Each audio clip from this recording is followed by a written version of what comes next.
তারপরে পরামর্শ নেবেন। আমরা মৌলিক শুধুমাত্র নীতিমালা বললাম। হুজুর সাল্লাল্লাহু আলাইহি সাল্লামকে স্বপ্নে দেখা যায়, এটা হাদিসে আছে, কিন্তু কেউ একজন তা বিশ্বাস করলো না, তাহলে কি ঈমানের সমস্যা হবে? নবী করিম সাল্লাল্লাহু আলাইহি সাল্লামকে হাদিসে স্বপ্নে দেখা যেতে পারে, সেটা সম্ভব।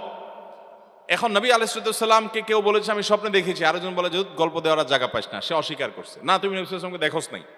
তো এরকম যদি কেউ অস্বীকার করে তার ঈমানের কোনো ক্ষতি হবে না। তবে কোনো মুসলমানের প্রতি কুধারণা করা, মন্দ ধারণা করা গুনাহের কথা, সেই জায়গা থেকে এটি গুনাহের কারণ হবে, সেটা ভিন্ন বিষয়। কিন্তু নবী করিম সাল্লাল্লাহু আলাইহি সাল্লামকে দেখেছে এটাকে অস্বীকার করলে ঈমান হারা হবে এমনটি নয়। নবী করিম সাল্লাল্লাহু আলাইহি সাল্লামকে স্বপ্নে দেখার ব্যাপারে উলামায়ে কেরামের দুইটা ব্যাখ্যা আছে। একটা ব্যাখ্যা হলো হাদিসে আসছে নবী সাল্লাল্লাহু আলাইহি সাল্লাম বলেছেন কেউ যদি আমাকে স্বপ্নে দেখে তাহলে সে সঠিক দেখেছে, কারণ শয়তান আমার আকৃতি নকল করতে পারে না। এই হাদিসের একটা ব্যাখ্যা হলো, অনেক উলামায়ে কেরামের ব্যাখ্যা হলো, সাহাবীরা যারা নবী সাল্লাল্লাহু আলাইহি সাল্লামকে চিনতেন, ওনার চেহারা মুখস্থ ছিল, তারা যদি স্বপ্নে দেখে তাহলে তিনি নবী সাল্লাল্লাহু আলাইহি সাল্লামই, শয়তান তার আকৃতি ধারণ করতে পারে না, এটা তাদের কথা। আমরা যারা নবী সাল্লাল্লাহু আলাইহি সাল্লাম কেমন ছিলেন, তার চেহারা রূপ কেমন ছিল আমরা দেখি নাই, তো আমরা যদি স্বপ্নে দেখি সেটা নবী আলাইহিস সালামের চেহারাও হতে পারে, আবার অন্য কাউকে আমার নবী সাল্লাল্লাহু আলাইহি সাল্লাম মনে হতে পারে, সেইটাও হওয়ার সম্ভাবনা আছে। এটা এক শ্রেণী ওলামাদের মত। আর অন্য অনেক ওলামাদের মত হলো না, কেউ যদি স্বপ্নে দেখে, কেউ তাকে বললেন নবী সাল্লাল্লাহু আলাইহি সাল্লাম, অথবা তার মনে হতেন নবী সাল্লাল্লাহু আলাইহি সাল্লাম, তাহলে তিনি কিয়ামত পর্যন্ত যেই দেখুক না কেন সে নবী করিম সাল্লাল্লাহু আলাইহি সাল্লামকেই স্বপ্নে দেখেছে, এবং এটি সন্দেহাতীতভাবে তার জন্য একটা শুভ সংবাদ যে তিনি নবী সাল্লাল্লাহু আলাইহি সাল্লামকে স্বপ্নে দেখেছেন। যদিও এই স্বপ্নে দেখলেই তিনি নিশ্চিত হয়ে যাবেন তাহলে আমি সাহাবী হয়ে গেলাম, আমি জান্নাতে চলে গেলাম, এরকমটি মনে করার কোনো সুযোগ নাই। নেক আমল আমাদেরকে অব্যাহত রাখতে হবে। বাকি কারোর স্বপ্ন কেউ দেখার পর যদি সন্দেহ করে অন্য কেউ, না তুমি দেখো নাই বা নবীকে দেখো না অন্য কাউকে দেখছো, তাহলে তার এর কারণে ঈমানের ক্ষতি হবে না।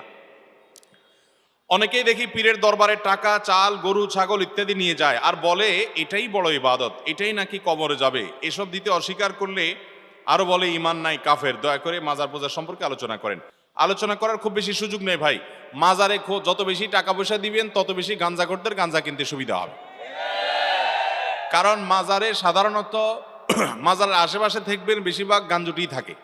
অতএব এখানে যত বেশি টাকা পয়সা দিবেন তত বেশি গাঞ্জুটিদের গাঁজা কিনতে কি হবে। এই যে মিরপুরের মাজার আছে এবং গুলিস্তান মাজার আছে, এই মাজারের টাকা আমি যতটুকু জানি, যদি ভুল না জেনে থাকি, সরকারিভাবে এটা কালেকশন করে নিয়ে যাওয়া হয়, তালা মারা আছে। গাঞ্জুটিরা আশেপাশে ঘুরঘুর করে, কেউ নিতে পারে না, কারণ তালা মারা আছে। গুলিস্তান মাজারে গেছেন কখনো? গোলাপশাহ মাজারে দেখবেন যে তালা মারা থাকে, চারপাশে গ্লাস আছে, টাকা ফেলানোর সিস্টেম আছে, মাগার নেওয়ার সিস্টেম ওই চাবিওয়ালার কাছে।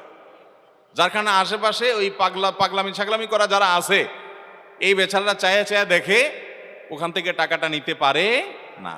তাও তো ভালো যে অন্তত গাঁজা কেনার সুবিধা পায় না। মনে রাখবেন, আপনি আল্লাহকে খুশি করার জন্য গরিব মানুষকে দান করবেন, ওই মাজারে দান করার কোন নির্দেশ কোরআন হাদিসে বলা হয় নাই। বরং সেখানে মানত করলে গুনাহ হবে, এটা মানত করার কোনো জায়গা না। মানত করতে হবে সঠিক এবং শুদ্ধ পদ্ধতিতে। নবী করিম সাল্লাল্লাহু আলাইহি সাল্লাম যে বলেছেন সেভাবে। মাজারে কেন দান করবেন? আমি ধরে নিলাম কবরে যিনি শায়িত আছেন এই লোকটা আল্লাহর ওলি ছিলেন, নেককার ছিলেন, বুজুর্গ ছিলেন, মানলাম। তো নেককার বুজুর্গ যদি থাকে, তাহলে আপনি মাজারে টাকা দিলে কি উনি পাবে? উনি পাওয়া তো দূরের কথা, বেশিরভাগ ক্ষেত্রে ওনার পরিবার পরিজন, ওনার আত্মীয় স্বজনরাও পাবে না।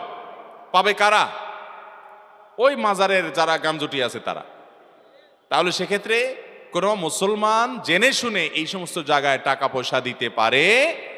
আপনি দান করার জন্য টাকা খুঁজে পাচ্ছেন না, ওই মাজার থেকে বাইর হইলে রাস্তা দেখবেন বহু গরিব মানুষ দাঁড়ায় আছে, বসে আছে, আপনি তাদেরকে দান করেন। ইসলাম আমাদেরকে সেটা করতে বলেছে। ভাইরা আমার, অতএব যদি কোনো পিসাব এরকম ফতোয়া দিয়ে থাকে তাহলে এটা তার বিজনেস। এটা তার কি বিজনেস? সে পিসাব বলতেছে যে আমার মুরিদরা তোমরা এই সমস্ত দুনিয়া টুনিয়া সব ছেড়ে দাও, সবগুলো ছেড়ে দাও, দুনিয়াদারি ছেড়ে দাও, কারণ এটা আমার দরকার। বুঝতে পারছেন? যদি এরকম কোনো ফতোয়া কোনো পিসাব দেয় যে পিসাবের মাজারে টাকা না দেওয়াটাই বড় ইবাদত, তাহলে সে ভণ্ড, এ ব্যাপারে কোনো সন্দেহ। আল্লাহ তাআলা দান কোথায় করব আমাদেরকে বলেন নাই? ইন্নামাস সাদাকাতু লিল ফুকারা'i ওয়াল মাসাকিন ওয়াল আমিলিনা আলাইহা ওয়াল মুআল্লাফাতি কুলুবুহুম ওয়া ফির রিকাবি ওয়া ফি সাবিলিল্লাহ ওয়াল গারিমিন। আল্লাহ রাব্বুল আলামিন সাদকার 8টা খাত বলেছেন। গরিব, ফকির, মিসকিন, পথিক, মুসাফির, আল্লাহর রাস্তায় ঋণগ্রস্ত মানুষ, 8টা খাত বলছেন। এই 8 খাতের মধ্যে ওয়াফিল মাজারাত এরকম কোনো খাত নাই। তাহলে বোঝা গেল এই সমস্ত জায়গায় দান করার কোনো নির্দেশ কোন হাদিস তো নাই, বরং এর কারণে কি হতে পারে? গুনাহ হতে পারে। পুকুরের পানিতে ফরজ গোসল করলে কোন কোন বিষয়ে সতর্ক থাকতে হবে, যেহেতু বীর্য নাপাক জিনিস? দেখুন, পুকুরের পানিতে গোসল করতে গেলে নাপাক জিনিস সেখানে ধোয়া হতেই পারে, এতে অসুবিধা নাই। যদি পুকুর বড় হয় তাহলে সেক্ষেত্রে এই বড় পুকুরের মধ্যে নাপাক পড়লে ওই পানিগুলো নাপাক হবে না। হ্যাঁ, কোথাও যদি নাপাক ভেসে থাকতে দেখা যায় তাহলে ওই নাপাকের আশেপাশের পানিটা নাপাক থাকবে, কিন্তু পুরো পুকুরের পানি নাপাক হবে যেহেতু বড় পুকুর। যদি এভাবে বেশি পানিতে নাপাক পড়লে সব পানি নাপাক হয়ে যেত তাহলে নদী সমুদ্র কোনোটার পাক থাকতো না, এবং এটা সম্ভবও না। লা ইউকাল্লিফুল্লাহু নাফসান ইল্লা উসআহা, মানুষকে আল্লাহ সাধ্যের বাইরে কোনো কিছু করার জন্য চাপিয়ে দেন না। যে প্রাণী খাওয়া হালাল ওই প্রাণী অ্যাক্সিডেন্ট হলে জবাই করা কি ঠিক হবে, যেহেতু প্রাণীটির মৃত অবস্থা? অনেক জায়গায় এমনটা করা হয়। কোনো প্রাণী অ্যাক্সিডেন্ট করে মরণাপন্ন অবস্থা হয়ে গেছে, এখনো রু আছে, তাহলে ওইটা জবাই করে খাওয়া যাবে। ওইটা জবাই করে খাওয়া, যেহেতু তার মধ্যে কি আছে, প্রাণ আছে। আর যদি মারা যায় তাহলে এরপরে আর জবাই করলে ওইটা খাওয়া যাবে। অনেক জায়গায় এরকম মরা গরু এটা চামড়া টামড়া ছিলে হয়তো বিসমিল্লাহ বলে আল্লাহু আকবার বলে হোটেলে মানুষকে খাওয়ায়, অনেক হোটেলে আছে না, পত্রিকা অনেক সময় আসে। তো সেটা কিন্তু হারাম হবে, কারণ আল্লাহ তাআলা কোরআনে কারীমে স্পষ্ট বলেছেন, হুররিমা আলাইকুমুল মাইতাতু ওয়াদ-দামু ওয়া লাহমুল খিনজির ইলা আখিল আয়া। মৃত যে কোনো প্রাণী খাওয়া আল্লাহ তাআলা আমার জন্য হারাম করেছেন। কোনো অমুসলিম মেয়েকে মুসলিম বানিয়ে বিয়ে করার পর মেয়ের পরিবারের সাথে সম্পর্ক রাখা যাবে কিনা? যদি কোনো অমুসলিম মেয়ে ইসলামের সৌন্দর্য দেখে তিনি ইসলামে আসেন, তাহলে সে মেয়েকে বিয়ে করার পর ওই মেয়ে তার বাবার সাথে, তার মায়ের সাথে, ভাই বোনের সাথে সম্পর্ক রাখতে পারবে। আপনিও জামাই হিসাবে তাদের প্রতি সদাচরণ আপনি করতে পারেন, এতে কোনো অসুবিধা। নবী করিম সাল্লাল্লাহু আলাইহি সাল্লাম তিনি আবু সুফিয়ানের মেয়ে বিয়ে করেছেন যখন তিনি ইসলাম গ্রহণ করেন নাই। নবী করিম সাল্লাল্লাহু আলাইহি সাল্লামের বাসায় তিনি এসেছেন, নবী সাল্লাল্লাহু আলাইহি সাল্লাম সেটাকে অ্যালাউ করেছেন, এবং মেয়েও তার বাবাকে বসতে দিয়েছেন এবং খাতির যত্ন করেছেন। এখান থেকে বোঝা যায় যে কেউ যদি অমুসলিম থেকে ইসলামে আসেন তাহলে তার পরিবারের সাথে সুসম্পর্ক বজায় রাখতে কোনো অসুবিধা নাই, বরং বাবা মার প্রতি সদাচরণ অমুসলিম হলেও করতে হবে। আল্লাহ বলেছেন, ওয়াসাহিবহুমা ফিদ দুনিয়া মারুফা, তারা যদি মুশরিক হয় তারপরেও দুনিয়াতে তাদের সাথে সুন্দরভাবে জীবনযাপন করবে। মসজিদে জামাতের নামাজ ইমাম কতটুকু অংশ পর্যন্ত আদায় করে ফেললেও পরবর্তীতে নিয়ত করে মুক্তাদির জন্য উক্ত রাকাত পূর্ণাঙ্গ বলে বিবেচিত হবে। ইমামকে যদি রুকুতে পান তাহলে সেক্ষেত্রে আপনি সে রাকাত পাবেন, আর যদি রুকু থেকে ইমাম উঠে যায় তাহলে সে রাকাত পেয়েছেন এমনটি মনে করা হবে না। আমি একটি সংগঠনে কাজ করি, রক্তদান থেকে শুরু করে অসহায় মানুষকে সাহায্য করার চেষ্টা করি এবং মানুষকে উৎসাহিত করার জন্য সেই ছবি পোস্ট করি ফেসবুক ইত্যাদিতে। এতে অনেকে বলে ছবি পোস্ট করলে নাকি দান কবুল হবে না, ইসলাম কি বলে? দেখুন, ইন্নামাল আমালু বিন্নিয়াত, প্রত্যেকটা আমল নিয়তের উপর নির্ভর করে। আপনি কেন করছেন এটা বড় কথা।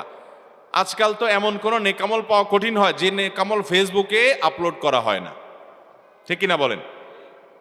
যেই কোনো ভালো কাজ করতে পারলে একটা ছবি তুলে ফেসবুকে একটা পোস্ট করে কিছু লাইক কমেন্টের ব্যবসা হয়, কিছু বাহবা পাওয়াই হয়। যদি ব্যাপারটা এমন হয় যে আপনি চ্যারিটি প্রতিষ্ঠানে মানুষের দানের টাকা এটা করেছেন, তাহলে সেক্ষেত্রে মানুষকে যে জব দিয়ে করার জন্য করেছেন। অথবা আপনি যদি অন্যকে উৎসাহ দেওয়ার উদ্দেশ্য, আপনার উদ্দেশ্য যে আপনার বন্ধুরা অনেকে জেনে তারা আপনার সাথে শরিক হবে, তাহলে সেক্ষেত্রে আপনি এটা করতে পারেন। কিন্তু লাইক কমেন্ট পাবেন, সবাই বলবে মাশাআল্লাহ, মাহবা দিবে, আপনার ভালো লাগবে, এরকম উদ্দেশ্য করলে সেটা সওয়াব তো হবেই না, বরং এর কারণে শিরকে আসগরের গুনাহ হবে। বৃদ্ধাশ্রম করা কি জায়েজ? বৃদ্ধাশ্রম ও এতিমখানার জন্য একটি জমি দান করা হয়েছে, এখন স্থাপনা করার সামর্থ্য নেই, জমিটি পড়ে আছে, জমিটিতে ফসল ফলিয়ে ভোগ করা যাবে কিনা এবং অন্য খাতে ফসলের ব্যয় করা যাবে কিনা। যদি কেউ দান করে থাকেন তাহলে সেক্ষেত্রে ওইটাতে ফসল ফলানো যাবে, ফসলের কাজ যেই খাতে দান করেছে ওই কাজে ব্যয় করবেন। আর বৃদ্ধাশ্রম করা এটা নাজায়েজ বা হারাম কাজ না, কিন্তু ইসলাম এমন সমাজ ব্যবস্থার কথা বলে যেই সমাজে কোনো বৃদ্ধাশ্রমের প্রয়োজন হবে না। কথা কি বুঝাতে পারছি? বৃদ্ধাশ্রমের প্রয়োজন হবে। বৃদ্ধাশ্রমের কেন প্রয়োজন হবে? সন্তান বাবা মাকে দেখাভাল করবে, বাবা সন্তান যদি না থাকে তাহলে অন্য কারো না কারোর উপর ইসলামের দৃষ্টিকোণ থেকে দায়িত্ব বর্তাবেই, কেউ না কেউ দায়িত্ব নিতে বাধ্য। বৃদ্ধাশ্রমের প্রয়োজন নেই, আলহামদুলিল্লাহ। এর জন্য মুসলমানদের সমাজগুলোতে বৃদ্ধাশ্রমের কালচার সেভাবে নাই। আল্লাহ তাআলা আমাদের দেশে যেন বৃদ্ধাশ্রম করার জন্য প্রয়োজন না হয় সেই তৌফিক আমাদেরকে দান করুন। এরপরে প্রশ্ন হলো, আমাকে প্রতিদিন ট্রেনে আমার দায়িত্ব পালন করতে হয়, যার কারণে আমাকে বিভিন্ন গন্তব্যে যেতে হয়, কখনো 300 মাইল বা কখনো 70 মাইল, 100 মাইল, 50 মাইল। সময়ের হিসাবে 2 দিন বা 3 দিন, কখনো 10-12 ঘন্টা। আমার ডিউটিকালীন অবস্থায় নামাজগুলো কি কসর হবে, আদায় করব নাকি পুরো নামাজ আদায় করব? আপনি যদি ডিউটির অংশ হিসাবেও থাকেন, অনেক ট্রাক ড্রাইভার ভাইরা আছেন, বাস ড্রাইভার ভাইরা আছেন, বা সাধারণ কোনো প্রাইভেট গাড়ি ড্রাইভার আছেন যে দূর দূরান্তে যান, তাহলে তারা এই জায়গাগুলোতে যথাসম্ভব যে এই জায়গাগুলোতে তারা সফরের নামাজ পড়বেন, অর্থাৎ কসর পড়বেন। যেহেতু তারা সফরে আছেন, যদিও তিনি ডিউটিতে আছেন, তারপর তিনি কি থাকছেন, কসরেই আছেন, বিদায় তিনি সফরে আছেন, সেজন্য কসরের নামাজ পড়বেন। তিনি কোনো গন্তব্যে গিয়েছেন, 12 ঘন্টা থাকছেন, রেলে তিনি 12 মাস ডিউটি করেন, তো 12 মাস ডিউটি করলে ওই সফরের মধ্যেই থাকবেন, 12 মাস তিনি কসরের সুবিধা পাবেন, যেহেতু সেখানে তার বসবাসের জায়গা না সেটা। হিন্দু বন্ধুর বিয়েতে দাওয়াত খাওয়া জায়েজ হবে কিনা জানালে উপকৃত হব। হিন্দু বন্ধু তিনি যদি দাওয়াত দেয় আপনাকে, তাহলে সেক্ষেত্রে সাধারণ দাওয়াত খাওয়া যাবে। তাকে অন্তঃস্থল থেকে শিরক করে, সে আল্লাহকে বিশ্বাস করে না, সেই জায়গা থেকে আপনি সেই অবস্থানে তাকে আপনি রাখবেন না, কিন্তু তার সাথে সাধারণ সম্প্রীতি বজায় রাখা এবং আপনার সামাজিক অন্যান্য কর্মকাণ্ডগুলো করা, লেনদেন করা, এগুলো না জায়েজ নয়। ঠিক একইভাবে সে আপনাকে কোনো খাবার দিয়েছে, এটা খাওয়া আপনার জন্য জায়েজ হবে যদি খাবারটা হালাল হয়। আপনাকে কোনো উপহার দিয়েছে, সেটা নেওয়া জায়েজ হবে আপনার জন্য যদি হালাল হয়।